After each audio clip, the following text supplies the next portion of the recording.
Hello students, welcome to our class. जैसे कि हम सब जानते हैं कि हम लॉज के बारे में पढ़ाई कर रहे हैं। तो टोटल नंबर्स ऑफ लॉ कितने हमने बताए थे कि भाई 5 है, उसमें से 3 के बारे में हमने अच्छी तरीके से पढ़ लिया। अब वो लॉज कौन से हैं जो हमने पढ़ लिए हैं? वो लॉज, उसका जो फर्स्ट लॉ था वो था law of conservation of mass. जो सेकंड लॉ था वो क्या था? Law of constant proportion. And third one is a law of multiple proportion. ठीक है, तो ये 3 लॉ है वो हमने अच्छी तरीके से पढ़ लिए हैं। उसके बाद हमारा लॉ नंबर 4 है गैलियोसेक लॉ। ओके, अब ये जाहिर सी बात है कि गैलियोसेक लॉ है तो उसके बेस के ऊपर से हमें इतना तो पता चल जाता है कि भाई ये गैलियोसेक के नाम के साइंटिस्ट ने दिया होगा। ओके, सही है, गैलियोसेक नाम के साइंटिस्ट ने ये लॉ दिया था। अब इम्पोर्टेंट क्या है, कौन से ईयर में दिया था? In the year of 1808। ये हमें याद रखना है। ठीक है, कौन से ईयर में दिया था? 1808 के अंदर गैलियोसेक नाम के साइंटिस्ट ने ये लॉ दिया था। ठीक है, अब उसके हिसाब से गैसियस जो वॉल्यूम है वो कैसे उसने प्रपोज किया। ठीक है, मतलब कि कैसे उसने दिया। तो यहाँ पर हमने लिखा है व्हेन। अब हम सबको पता है कि जब कोई भी केमिकल रिएक्शन होती है, ओके, तब गैसेस या तो कंबाइन होते हैं या तो गैस प्रोड्यूस होता है। ठीक है, ये एक सिंपल चीज़ है, या तो गैस को कंबाइन करो तो वो कॉम्बिनेशन हो जाता है, और अगर कोई रिएक्शन ऐसी है कि जिसमें से गैस प्रोड्यूस होता है तब भी हम बोल सकते हैं कि भाई यहाँ पर एक गैस प्रोड्यूस हो रहा है। ओके, तो उस गैस के बारे में पढ़ रहे हैं। तो यहाँ पर हमने डिफाइन किया है, उसकी डेफिनेशन ऑलरेडी लिख रखी है हमें, ताकि ज़्यादा टाइम बर्बाद ना हो। तो हमारी फर्स्ट डेफिनेशन कौन सी है? When gases combine or produce in a chemical reaction, they remain in simple ratio by volume.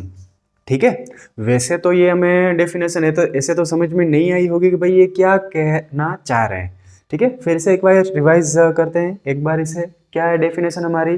When gases are combined or produced in chemical reaction, they remain in simple ratio by volume. ठीक है, ये definition गैलियोसेक नाम के scientist ने दी।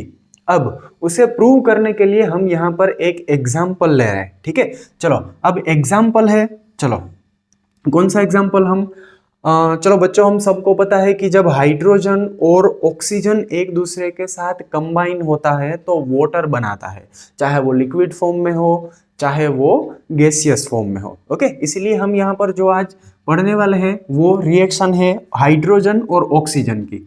Suppose 100 ml of H2, यानी कि 100 ml हमने क्या लिया है? हाइड्रोजन लिया है, N plus 50 ml of O2।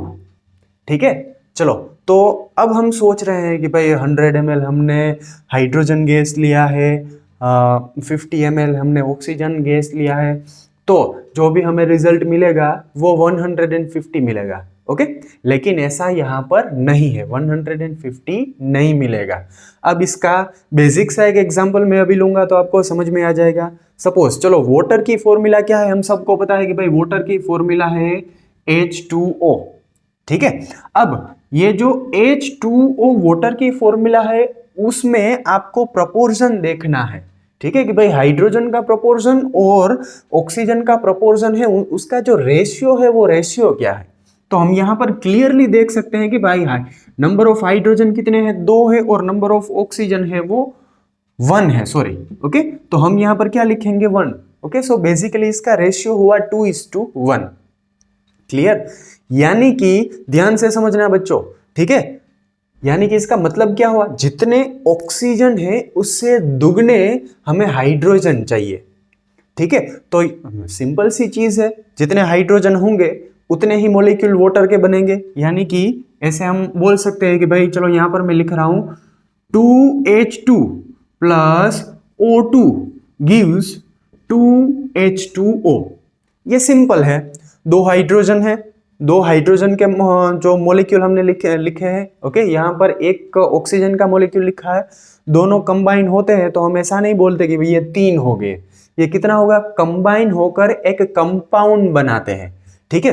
Compound बनाते हैं तो जो उसका ओवरऑल जो रेशियो होता है वो सिंपल होल नंबर में रहेगा।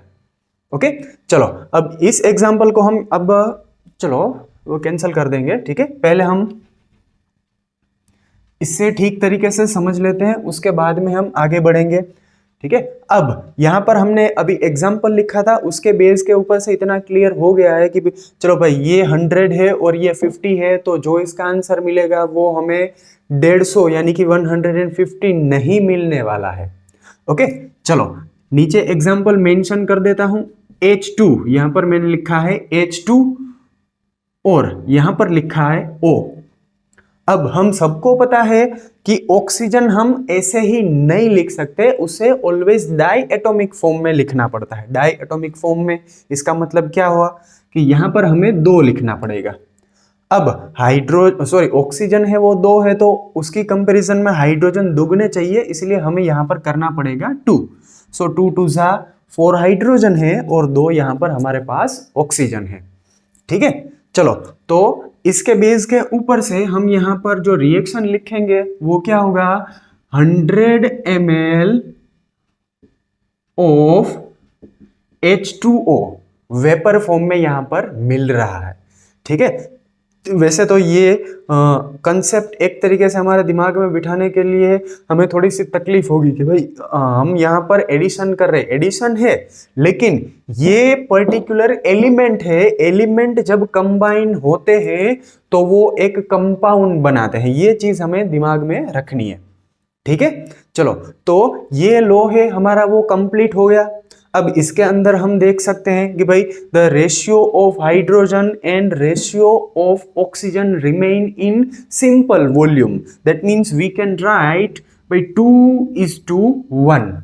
ओके, यहां पर 50 ml है, यहां पर 100 ml है, उससे दोगुना है, तो उसे हम बेसिक लेवल के ऊपर सोचे तो हम इसे 2:1 लिख सकते हैं। ठीक है, अब ये जो लो हमने पढ़ा है, ये लो हमने एक आगे पढ़ा था कांस्टेंट प्रोपोर्शन, उसी के जैसा है, ज्यादा तो कुछ फर्क है नहीं, एक ही सिर्फ फर्क है, और वो फर्क क्या है, this low is used for gases और वॉल्यूम। हम बोल सकते हैं कि ये वॉल्यूम के लिए यूज हो रहा है, वहां पर जो हमने सीखा था वो मास के लिए यूज होता था। ठीक है, चलो अब ये जो पूरा का पूरा लो है वो ठीक है, समझ में आ गया, हमने पढ़ा, या तो 1-2 बार पढ़ेंगे तो हमारे दिमाग में वो चीज़ कंप्लीट हो जाएगी। लेकिन इससे बेटर अंडरस्टैंड करने के लिए, ठीक तरीके से समझने के लिए, उसके बाद जो हमारा नेक्स्ट साइंटिस्ट आया वो था एवोगैड्रो। क्लियर, कौन सा साइंटिस्ट था, एवोगैड्रो नाम का साइंटिस्ट था। उसने ये अच्छे से बताने के लिए दूसरे एग्जाम्पल दिए। ठीक है, चलो तो हम आगे एग्जाम्पल लेंगे। चलो अब हमारा जो 5th लो है वो हम स्टार्ट करने वाले हैं। इसी के बेस के ऊपर इसी चीज को, यानी कि गैलियोसेक का जो लो था उसे इंप्रूव करने के लिए जो लो दिया गया, उसके बाद वो कौन सा था, एवोगैड्रो का लो। ठीक है, अब ये एवोगैड्रो नाम का साइंटिस्ट था, उसने एक लो दिया, और कौन से ईयर में दिया, in the year of 1811। Okay, in the year of 1811, and he observed that the equal volume of gases at a same temperature and pressure contain equal numbers of molecule। ठीक है, अब फिर से डेफिनेशन कोई भी आती है तो हम उसे प्रैक्टिकल के बेस के ऊपर समझते हैं, अदरवाइज ठीक से हमारे दिमाग में ये नहीं बिठती। ठीक है, फिर से एक बार रिवाइज करते हैं। चलो इस बार हम कुछ एग्जाम्पल लेंगे। इक्वल वॉल्यूम ऑफ गैसेस, इसका मतलब, चलो मैंने 2 गैसेस ले लिए हैं, उन दोनों का जो वॉल्यूम है वो इक्वल है। ठीक है, एक मेरे पास बीकर है, या तो हम बोल सकते हैं कि जैसे हम सब यूज करते हैं, जो हमारा बॉडी स्प्रे होता है वो हम यूज करते हैं, तो सेम अमाउंट के हमने 2 वो स्प्रे लिए, वो तो एक्चुअली कंप्रेस करके भरते हैं, तो हम वो एग्जाम्पल भी ले सकते हैं, कोई दूसरा एग्जाम्पल भी चूज करते हैं। ओके, ठीक है, सपोज मेरे पास 2 बीकर है, दोनों बीकर के अंदर इक्वल अमाउंट का, इक्वल वॉल्यूम का मैंने गैस फिलअप किया है। ठीक है, बीकर नंबर 1 है, चलो यहां पर हम लिखते हैं, ये हमारा है बीकर नंबर 1, ये और ये है हमारा बीकर नंबर 2। अब इसके अंदर हमने दोनों के अंदर सेम अमाउंट यानी कि इक्वल वॉल्यूम के गैसेस है वो फिलअप किए हैं। ओके, इसके अंदर सपोज हमने ऑक्सीजन फिलअप किया है, इसके अंदर सपोज हमने हाइड्रोजन ले लिया है। ओके, लेकिन कंडीशन कौन सी है? Only one condition, at a constant pressure और बोल सकते हैं कि टेम्परेचर। ठीक है, यानी कि इस कंडीशन में टेम्परेचर और जो प्रेशर है वो कांस्टेंट होना चाहिए, दोनों में इक्वल होना चाहिए।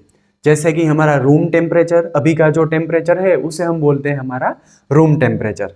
ठीक है, तो बीकर नंबर 1 के अंदर एक गैस फिलअप किया है और बीकर नंबर 2 के अंदर हमने एक गैस फिलअप किया है। दोनों के अंदर सेम वॉल्यूम का गैस अगर हम फिलअप करते हैं सेम टेम्परेचर और प्रेशर के साथ, तो इन दोनों के अंदर जो नंबर्स ऑफ मॉलिक्यूल होंगे वो भी सेम होंगे। ठीक है, सिंपल चीज है। तो अब इसकी डेफिनेशन वापस देखते हैं। इक्वल वॉल्यूम ऑफ गैसेस, दोनों के पास इक्वल वॉल्यूम है। ठीक है, equal volume of gases at a same temperature and pressure, दोनों का प्रेशर भी सेम है, टेम्परेचर भी सेम है, contain equal numbers of molecule. ये हमारी डेफिनेशन हो गई और ये एग्जांपल भी हमारा हो गया। ठीक है, चलो अब हम आगे पढ़ते हैं। एक बार फिर से रिवाइज करना चाहे तो आप कर सकते हैं। डेफिनेशन क्या है? Equal volume of gases at a same temperature and pressure contain equal numbers of molecule. Okay, चलो अब जो ये साइंटिस्ट ने एग्जाम्पल लिया है वो एग्जाम्पल हम यहाँ पर लेने वाले हैं। चलो, एग्जाम्पल में उसने यहाँ पर क्या लिया है? आप टेक्स्ट बुक है अगर आपके पास NCERT, तो उसके अंदर भी आप ये चीज ऑब्जर्व कर सकते हैं। एक यहाँ पर बॉक्स है, इसे हमने 1 वॉल्यूम ऑफ हाइड्रोजन प्लस हमारे पास ऐसा ही एक दूसरा बॉक्स है। ठीक है, इसके अंदर भी हमने सेम लिया है 1 वॉल्यूम ऑफ हाइड्रोजन गैस। तीसरा हम बॉक्स लेते हैं, तीसरा है ऐसा ही हमने लिया है, जगह कम है तो हम ये बॉक्स छोटा कर रहे हैं। इसके अंदर भी 1 वॉल्यूम ऑफ O2 लेते हैं। ठीक है, इसके अंदर हमने ऑक्सीजन, चलो इसे थोड़ा बड़ा ही करते हैं। चलो यहां पर हमने लिए हैं वो किसके हैं? ऑक्सीजन के हैं। अब इसके अंदर में hydrogen hydrogen hydrogen hydrogen, H bond H, H bond H और H बॉन्ड H, यानी कि हाइड्रोजन के मैंने 5 मॉलिक्यूल यहां पर रखे हैं। ठीक है, दूसरा बॉक्स है, दूसरे में भी सेम 1 वॉल्यूम ऑफ हाइड्रोजन, इसका मतलब उसमें भी हमें कितने रखने हैं? 5। तो मैं यहाँ पर लिखता हूँ H hydrogen hydrogen hydrogen hydrogen and hydrogen hydrogen. अब लास्ट जो बॉक्स लिया है हमने, लास्ट चैम्बर है, उसके अंदर हमने क्या फिलअप किया है? इसके अंदर हमने यहाँ पर ऑक्सीजन रखे हैं। ओके, कितने ऑक्सीजन है? 1 वॉल्यूम है, इसका मतलब 5 ही होंगे। क्लियर? ओके, अब इन तीनों को अगर हम कंबाइन करते हैं तो पहले तो हमें यह देखना पड़ेगा कि यहां पर भी हाइड्रोजन दिया है, यहां पर भी हाइड्रोजन दिया है। इसका मतलब 1 volume of hydrogen get combine with 1 volume of hydrogen to form 2 volume of hydrogen. तो इसका मतलब क्या हो गया? हाइड्रोजन के 2 वॉल्यूम हो गए। ओके, चलो इसके बाद एक बड़ा सा बॉक्स यहाँ पर आपको दिखाई देगा, बड़ा बॉक्स है, उसके अंदर ये पूरा का पूरा मटेरियल है वो हम डाल देते हैं। यानी कि 1 volume of hydrogen plus 1 volume of hydrogen plus 1 volume of oxygen, सभी को इसके अंदर कंबाइन करो तो ये क्या बनेगा? अभी अभी हमने डिस्कस किया है कि जितने भी ऑक्सीजन है उससे अगर डबल हाइड्रोजन है तो वो दोनों कंबाइन होकर वाटर बनाते हैं, चाहे वो वेपर फॉर्म में हो। यहाँ पर हम वेपर के बारे में स्टडी कर रहे हैं तो ये जो मिलेगा वो भी वेपर में ही मिलेगा। ठीक है, तो चलो यहाँ पर क्या बनेगा? Hydrogen oxygen hydrogen hydrogen oxygen hydrogen. चलो मैं यहाँ पर लिख लेता हूँ, आप अपनी तरीके से लिख सकते हैं। ठीक है, चलो hydrogen oxygen and hydrogen. Okay, अब वहां पर ऑब्जर्व करो टोटल यहां पर कितने थे? ओके, टोटल यहां पर 5 + 5। ओके, तो टोटल कितने हो गए? 10। यहाँ पर मैंने जो मेंटेन किए हैं वो लिखे, बॉक्स छोटा है इसीलिए, अगर हम बॉक्स को बड़ा कर देते हैं तो आगे हम ये बहुत सारे लिख सकते हैं कि भाई hydrogen, oxygen, hydrogen, hydrogen, oxygen, hydrogen,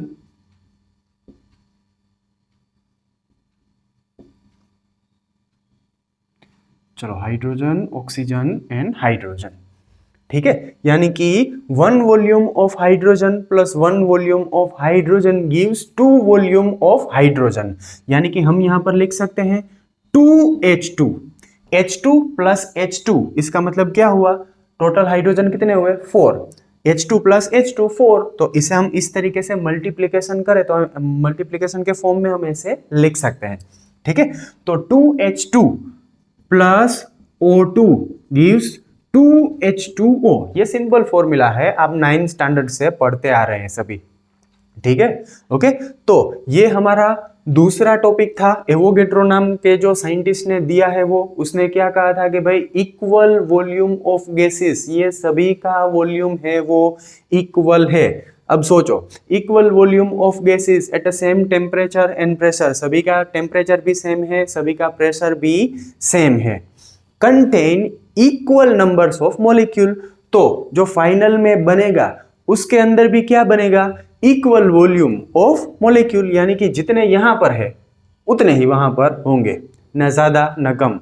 इससे पहले हम कंजर्वेशन ऑफ मास पढ़ चुके हैं, तो ये बेसिक सी चीज है, ओके, कि टोटल जो रिएक्टेंट मिलते हैं उतने ही वहां पर हमें प्रोडक्ट मिलती है, ठीक है। तो ये चीज हमारे लिए अब कॉमन है, ओके। चलो, ये चीज तो बहुत ही अच्छी तरीके से एवोगैड्रो नाम के साइंटिस्ट ने समझाने का प्रयास किया, ठीक है। और कई सारे समझ रहे थे और कई सारे जो है साइंटिस्ट उस जमाने के वो नहीं समझ रहे थे। उसका भी एक रीजन है, because Dalton and other scientist were thinking that at that time, not now, at that time, that the atom of same element, okay, can not combine to form molecule. इसका मतलब क्या हुआ कि उस जमाने में वो सब सोचते थे कि भाई एक ही एलिमेंट के एक से ज्यादा एटम कंबाइन नहीं हो सकते। हालांकि उसका जो थिंकिंग था वो रॉन्ग था। हम सबको पता है कि भाई अगर ऑक्सीजन का एक मॉलिक्यूल बनाना है तो ऑक्सीजन के ही 2 एटम को कंबाइन होना पड़ेगा, ठीक है, ओके। तो वो क्या सोचते थे, उसका सोचना ऐसा था, और उसके साथ जो कई सारे साइंटिस्ट दूसरे थे उसका भी सोचना ऐसा था, the atom that cannot combine to form a molecule of a same type, okay, इसका मतलब एक ही टाइप का 2 एटम है वो कंबाइन नहीं हो सकता, उसका कहना ऐसा था, ओके। और एवोगैड्रो ने क्या बोला कि भाई ऐसा हो सकता है, ऐसे कंबाइन हो सकते हैं। तो एवोगैड्रो साइंटिस्ट है वो यहाँ पर सही था, उसका थिंकिंग सही था। उसने यहाँ तक भी बोला कि ये तो आप जो बोल रहे हैं वो डाई एटॉमिक के बारे में बोल रहे हैं, अगर आप मुझे पॉली एटॉमिक भी दे दे तो भी मैं ये प्रूव कर सकता हूं। पॉली एटॉमिक का मतलब आप सबको पता है कि ज्यादा नंबर्स अब जब मोलिक्यूल के होते हैं तो उसे पॉली वर्ड लगाता है, जैसे हम बोलते हैं ना पॉलीथीन, पॉलीमर, तो ये पॉली वर्ड तब लगता है जब नंबर्स ऑफ मोलिक्यूल अनगिनत हो, अनकाउंटेबल हो, तब जाकर वो वर्ड यूज होता है, ठीक है। अब उसके बाद सभी ये सोचते थे कि भाई ये डायएटॉमिक तो हो नहीं सकते, यानी कि डायएटॉमिक है वो भाई नहीं कंबाइन हो सकते। हमारे एवोगैड्रो भाई साइंटिस्ट ये कह रहा था कि भाई ऐसे हो सकता है, ओके। अब उसका जो सॉल्यूशन कब आया, आफ्टर अबाउट 50 ईयर, ओके। कब जाकर आया, आफ्टर अबाउट 50 ईयर, इसका मतलब नियर अबाउट 1860 में उसका जो ठीक तरीके से एक हम बोल सकते हैं कि भाई कंक्लूजन पर वो पहुंचे। कब, अब इन 1860 the general conference on chemistry was held, यानी कि केमिस्ट्री की एक जनरल कॉन्फ्रेंस मीटिंग बुलाई गई। कब जाकर, 1860 में। उसके अंदर कई सारे डिस्कस हुए। अब ये मीटिंग क्यों बुलाई गई थी, ताकि सब अपने अपने आइडियाज रख सके वहां पर कि भाई कैसे होता है, कि रिएक्शन कैसे होगा। ये सारे जो मिलते हैं वो ऐसा बोलते हैं ना कि भाई एक मीटिंग करो और सब अपने अपने आइडिया रखो। वैसे ही 1860 के अंदर एक जनरल मीटिंग थी, जनरल कॉन्फ्रेंस ऑफ केमिस्ट्री, ठीक है। तो उसके अंदर एक डिस्कशन हुआ अब वो जर्मनी के अंदर मीटिंग थी, ओके, और वहां पर एक जो साइंटिस्ट था जिसका नाम है केनिज़ारो, ओके, उसका नाम क्या है, केनिज़ारो। चलो यहां पर मैं लिखता हूं,